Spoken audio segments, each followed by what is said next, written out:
এবং সম্মানিত মা এবং বোনেরা, আমার শ্রদ্ধাভাজন সাংবাদিকবৃন্দ, ইতিমধ্যে আপনারা বক্তব্য শুনেছেন।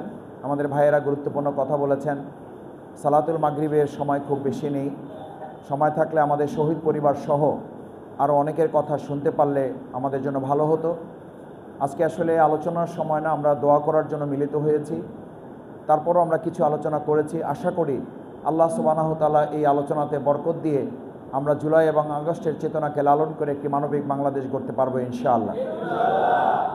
সম্মানিত উপস্থিত ভাই এবং বন্ধুগণ, একটি আন্দোলন জন্ম হয় এবং তার সফলতা আমাদেরকে নির্ধারণ করতে হয়।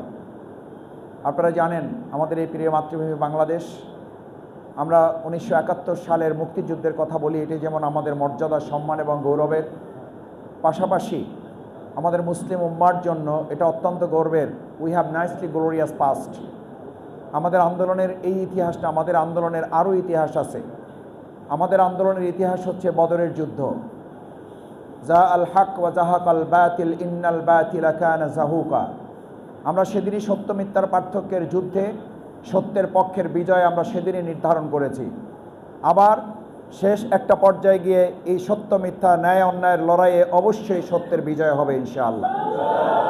সেটারই ধারাবাহিকতা ছিল 2024 সালের জুলাই আগস্টের গণঅভ্যুত্থানে। আপনারা অনেককেই বলতে শুনেছেন, সেদিনের জুলাই আগস্টের গণঅভ্যুত্থানের লড়াইয়ে শুধুমাত্র আমাদের এই সমস্ত ভাই বোনেরা, শিক্ষার্থী, শ্রমিক, মজুরেরা লড়াই করে নাই। অনেকেই ধারণা করে বলেন যে সেদিন আল্লাহ সুবহানাহু ওয়া তাআলা জালিমের বিরুদ্ধে এবং মজলুমের পক্ষে আবাবিলের মতো ফেরেশতা পাঠিয়ে আমাদের সেদিনের সেই আন্দোলনকে তিনি আল্লাহ সফল করে তুলেছিলেন। যেই আল্লাহ সুবহানাহু ওয়া তাআলা বদরের যুদ্ধে আমাদের সত্যের পক্ষে বিজয় দিয়েছেন, সেই আল্লাহ সুবহানাহু ওয়া তাআলা জালিমের বিরুদ্ধে, মজলুমের পক্ষে 2024 সালের 5ই আগস্ট তারা সেদিন ঘোষণা করেছিল, আমি আর কোনো দিন এই বাংলাদেশে আমার বিরুদ্ধে কোনো আন্দোলন সফল হতে দেব না এবং এই বাংলাদেশ ছেড়ে আমি আর কোথাও যাব না।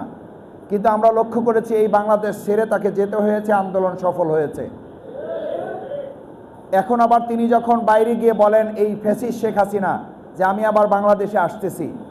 আমি খুব দ্ব্যর্থহীন কণ্ঠে একটা কথা বলি, যিনি বলেছিলেন বাংলাদেশ ছেড়ে আবার যাব না, তাকে যেহেতু যেতে হয়েছে, আর এখন যেহেতু তিনি বলতেছেন বাংলাদেশে তিনি আসবেন, আসলে তিনি বাংলাদেশে আর আসবেন না। কারণ বাংলাদেশে আসলে এই আমাদের শহীদ পরিবারের রক্তের বদলা হিসাবে তাকে অবশ্যই ফাঁসির কাষ্ঠে ঝুলতে হবে।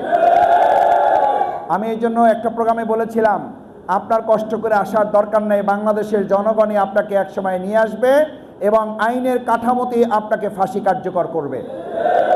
যতক্ষণ পর্যন্ত এই ফাঁসি কার্যকর না হবে, ততক্ষণ পর্যন্ত জুলাই আন্দোলনের সফলতা আমরা নির্ধারণ করতে পারবো না।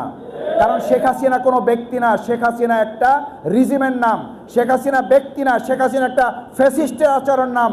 যেমন নমরুদ শেষ হয়ে গেছে, ফেরাউন শেষ হয়ে গেছে, তাদের ধারাবাহিক কার্যক্রম শেষ হয় নাই। শেখ হাসিনা পালালেও তার অনুসারীরা লুকিয়ে থেকে এখনো বাংলাদেশে ফ্যাসিস্ট কার্যক্রম পরিচালনার অপচেষ্টা লিপ্ত রয়েছে। আমরা এই বাউফলেও মাঝে মধ্যে লক্ষ্য করি, কারো কথার মধ্যে, কারো স্লোগানের মধ্যে, কারো কর্মসূচির মধ্যে ওই শেখ হাসিনার ফ্যাসিস্ট কর্মসূচির ঠিক বাস্তব রূপায়ণ আমরা দেখতে পাই। আমরা মিডিয়ার মধ্যে কোনো কোনো ব্যক্তির এই লক্ষ্য আমরা দেখতে পাই।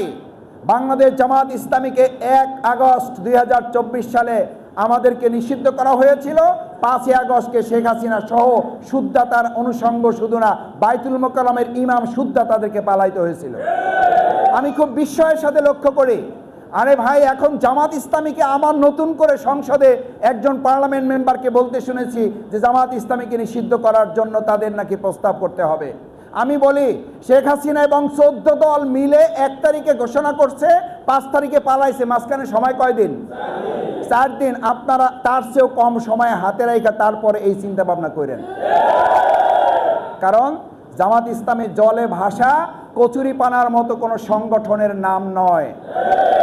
আমরা আজকে এই বাউফলে যারা জুলাই যোদ্ধা, এখানে আমাদের প্রিয় ভাইয়েরা উপস্থিত হয়েছেন, আমি তাদেরকে আন্তরিক ধন্যবাদ, কৃতজ্ঞতা জানাই।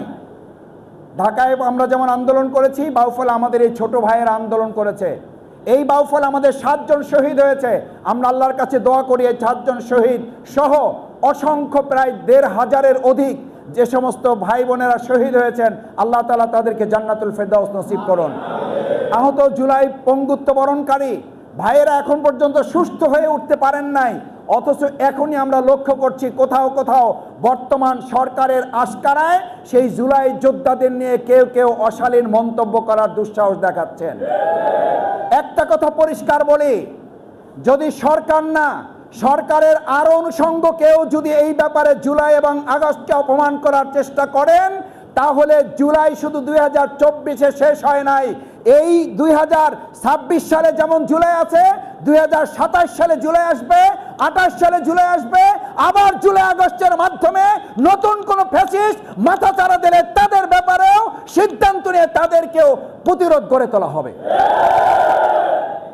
আমি একটা কথা ভালো করে বুঝি, আমাকে আল্লাহ যতটুকু বুদ্ধি দিয়েছেন, জুলাই যারা আন্দোলন করেছেন তারা পালাইছেন না শেখ হাসিনা পালাইছেন? সেই জুলাইয়ের জেনজি জেনারেশন এখন আছে না নাই? ওই আলফা জেনারেশন এখন আছে না নাই? যদি আছে মনে করেন, তাহলে এটাও নিশ্চিত থাকেন গণভোটের রায় অবশ্যই বাস্তবায়ন করতে হবে। আপনারা মেজরিটির যে বড়াই সংসদে দেখান, আপনারা মেজরিটির বড়াই দেখান 49% ভোটের, আর গণভোটের পক্ষে ভোট দিয়েছে 70%। যদি প্রয়োজন হয়, আমাদের ওসমান হাদি একটা আগাম কথা বলে রেখেছিল, আমি তার কথা বলতেছি। যেই ওসমান হাদি ঘোষণা দিয়ে গেছিল আগে যে আপনারা ওখানে নির্বাচিত হয়ে জুলাই আগস্টের চেতনার কথা বলে তারপরে নির্বাচিত হয়ে সংসদে যাবেন, তারপরে জুলাই আগস্টের চেতনাকে আপনারা মেলান করবেন, মনে করার কোনো কারণ নাই রাজপথে শুধু আন্দোলন হবে।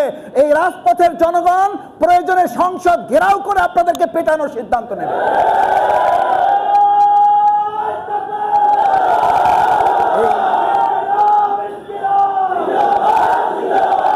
ওসমান হাদি এই কথা বলেছিল না বলে নাই?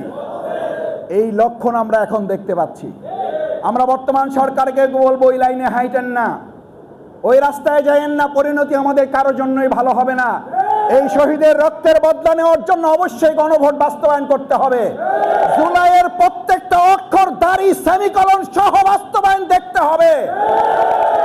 আমি আশা করি আসুন আমাদের এই বাউফলের জুলাই যোদ্ধারা যেমন সেদিন গর্জে উঠেছিলেন, তার মধ্য দিয়ে 5ই আগস্ট যেমন আমাদের দেশ নতুন করে আরেকবার দ্বিতীয়বার স্বাধীন হয়েছে, যদি প্রয়োজন হয় আমি শফিকুল ইসলাম মাসুদ সহ আমরা সবাই মিলে আরেকবার যুদ্ধে ঝাঁপিয়ে পড়ে আরেকটা নতুন বিপ্লবের মাধ্যমে মানবিক বাংলাদেশ বিনির্মাণ করে শহীদদের রক্ত, জুলাই যোদ্ধাদের রক্তের বদলা অবশ্যই আমরা গ্রহণ করব ইনশাআল্লাহ। আজকে বাউফল পৌরসভা, বাংলাদেশ শ্রমিক কল্যাণ ফেডারেশন সহ 2024-এর জুলাই আগস্টের গণ অভ্যুত্থানে শহীদ পরিবারের সদস্যবৃন্দ, জুলাই যোদ্ধারা কষ্ট করে এখানে উপস্থিত হয়ে আমাদেরকে এই আয়োজনকে সমৃদ্ধ সফল করেছেন। সাংবাদিকবৃন্দ কষ্ট করে এসেছেন, আমি সকলের প্রতি কৃতজ্ঞতা জানিয়ে এখন আমরা শহীদ পরিবার জুলাই যোদ্ধাদের নিয়ে সংক্ষিপ্ত দোয়া করার মধ্য দিয়ে আজকের কর্মসূচি সফল হবে। আমি সংক্ষিপ্ত দোয়া ঘোষণা করার জন্য সেলিমুর রহমান ভাই সভাপতিকে অনুরোধ করছি।